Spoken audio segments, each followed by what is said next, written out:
So today I'm going to be talking to you guys about JayHong playing MEI in the Overwatch League, and honestly at first glance I didn't really think we were going to be seeing MEI way too much in the league, but he's pulled out this character quite often on the offense of Junkertown, and it's been working out for them really well. And I think she's overall a character that you can pick up if you want to in competitive right now.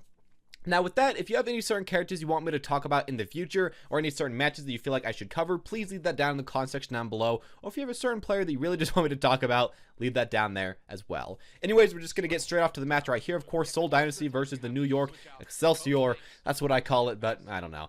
We're going to be seeing Seoul on the offense with, of course, New York on the defense. New York is playing a pretty, standard Orisa Roadhog comp, with a few pick potential from Pine, and then, the flanker being Tracer. And then Seoul Dynasty is going to be playing a triple pick comp, or really quadra pick comp. They're going to be having Hanzo and Widowmaker as those far range picks, and then Roadhog to try to pull people in, Rissa of course for the regular defense, and mainly for our purposes, JayHong playing on the MEI. And this is going to be important for them because it allows for the Hanzo and the Widow to keep getting out their picks, and it allows for JayHong to be able to get up there and to take out a lot of attention on himself.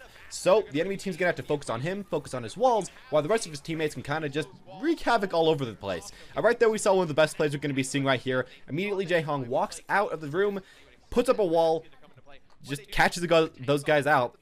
And the reason they were out there so far was because they were expecting a Bastion to be out there, and usually you want to push up pretty far to counter Bastion, but he goes MEI and catches them both out, and that's the thing you can really easily do with this character. Right after that, of course, he puts a wall straight up there on the high ground. That's going to stop the opponents from coming in for the next few seconds, and MEI, of course, is a very good stall character. She does have some nice crowd control, she does have some nice pick potential, but stalling is still something you want to keep in mind as well. He's going to put a wall down, immediately going to walk over here, try to freeze that guy as quickly as you humanly possibly can.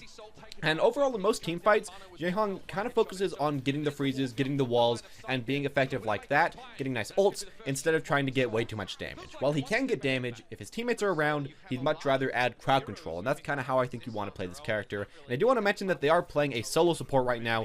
It is playable with this character, with MEI. It's kind of harder to play, and you do have to make sure that you are continuously getting picks, which of course Seoul is doing. But that is a thing to kind of keep in mind. You can play MEI on the DPS slot if you want to, or you can play her on the support slot. Either way works out decently well.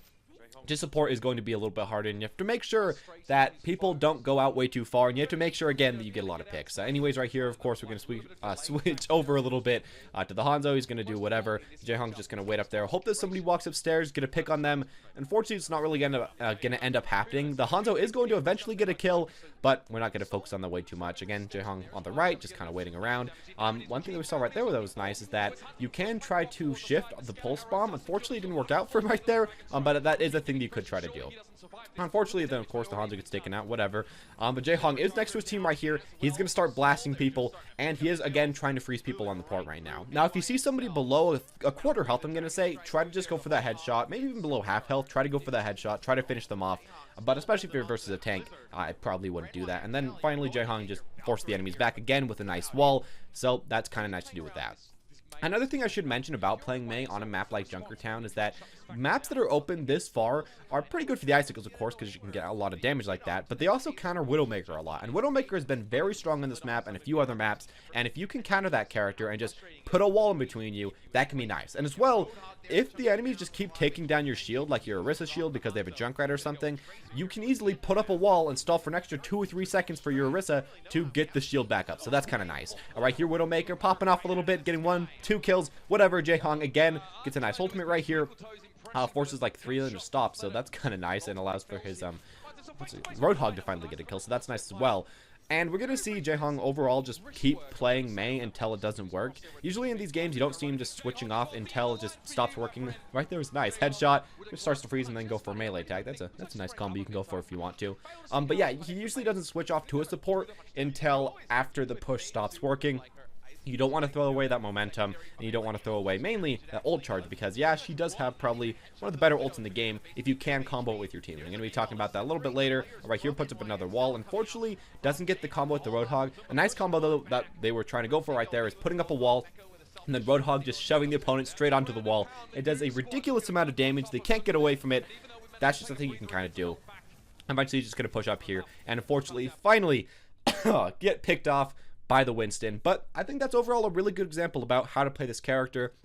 Of course, we couldn't see it from his perspective all the time, but Again, I think Mei can be a good pick if you play her as a pick type character, mainly on offense actually. On defense, I think she could do well on Hanamura and those type of maps, but on a map like Junkertown, probably on offense, and allow a lot of space for your team, and you can kind of just give space kind of like how a tank would do. And you can really force the team to have to play together, because if they don't, you can just pick people off and just wall people off. However, if they are playing together, you can get a nice ultimate off, so it's kind of nice either way.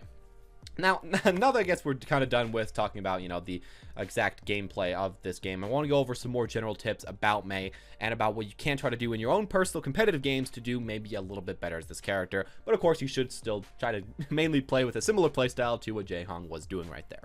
Now, the first thing I want to mention about this character is that Mei is often going to be used on a map like Junkertown to catch people off, and you know, I think it works probably the best at Junkertown.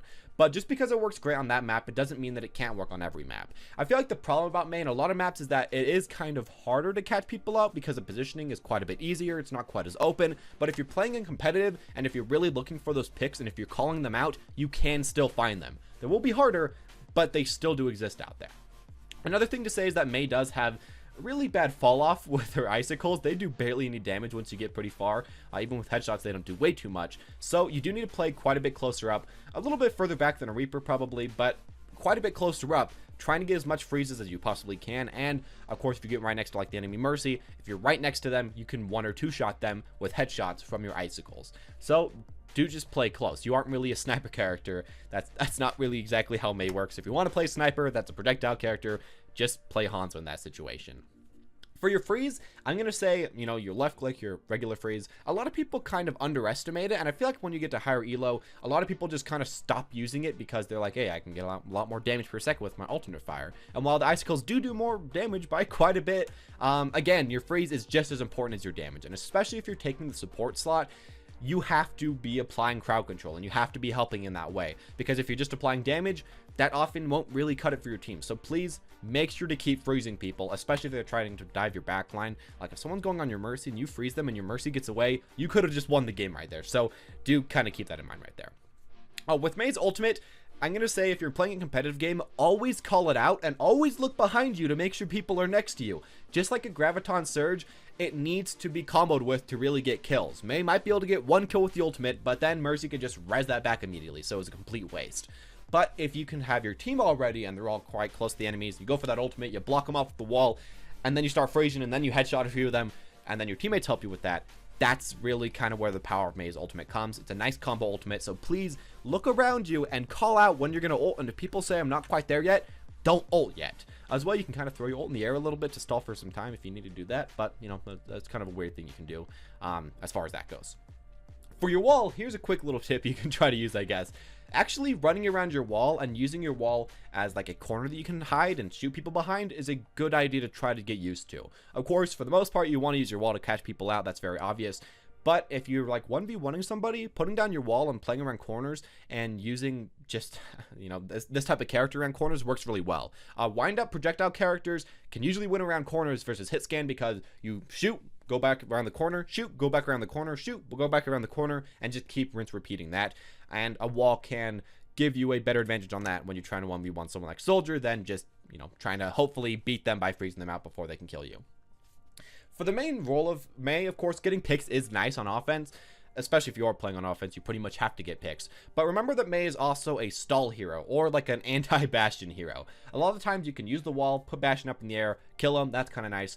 But remember that as well on 2CP and just on certain other King of the Hill maps and stuff like that, she still can be played as a really nice stall hero. So, I mean, I think that's a thing you should always keep in mind, and remember that she isn't just a pick hero, but someone that can stall for a huge amount of time. So I guess that's just kind of an added benefit. That used to be her main benefit, but now people are kind of playing her a little bit more as a pick hero.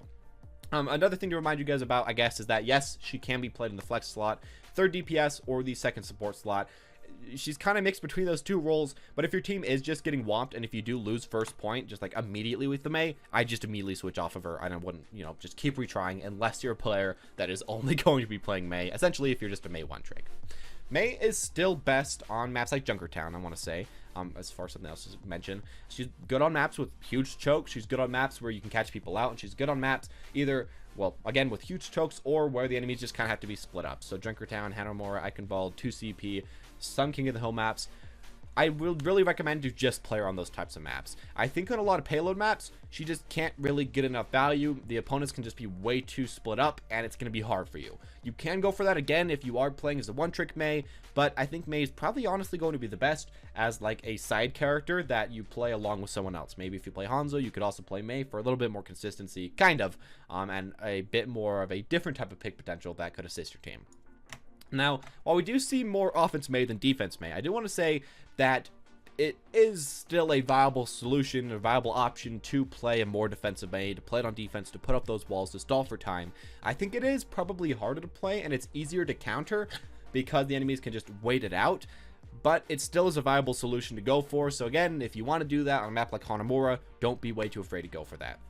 And finally, I'm going to say again, Mei works the best with a pick comp probably, especially on offense.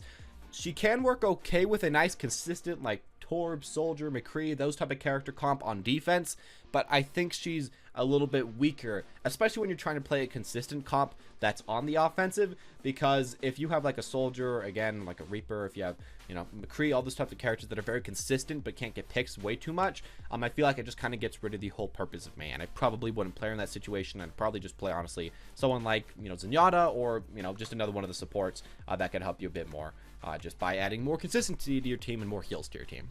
But anyways, that's all I'm going to say about YuJeHOng playing this character.